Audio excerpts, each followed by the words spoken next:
উমরা করলে কি কি লাভ হবে? এক নম্বর, উমরা আল্লাহ তাআলা কোরআনে বলছেন তোমরা উমরা করো, ওয়া আতিমুল হাজ্জ ওয়াল উমরা, এজন্য আমরা উমরা করব। দ্বিতীয় নম্বর ফজিলত, নবীজি হজের আগে উমরা করছে, এজন্য আমিও উমরা করব। তৃতীয় নম্বর, যেই ব্যক্তি উমরা করবে ওই ব্যক্তি নবীজি বলছেন সে যেন আমার সাথে সাক্ষাৎ করলো, সুবহানাল্লাহ। চতুর্থ নম্বরে উমরার ফজিলত, যেই ব্যক্তি উমরা করবে নবীজি বলছেন আমি তাকে সুপারিশ করে জান্নাতে নিয়ে যাব, সুবহানাল্লাহ। পঞ্চম নম্বরে, উমরা করতে গিয়ে আমরা বাইতুল্লাহতে নামাজ পড়ি, 1 রাকাত নামাজে 1 লক্ষ রাকাত নামাজ পড়ার সওয়াব পেয়ে যাব, সুবহানাল্লাহ। 6 নম্বর ফজিলত হলো দুনিয়াতে থেকেই জান্নাতি জিনিস এর মধ্যে চুমা দেওয়ার সুযোগ হয়, যেটা হলো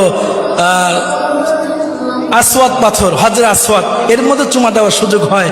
7 নম্বরে উমরা করলে জিন্দেগির গুনাহ মাফ হয়ে যায়। 8 নম্বরে উমরা করলে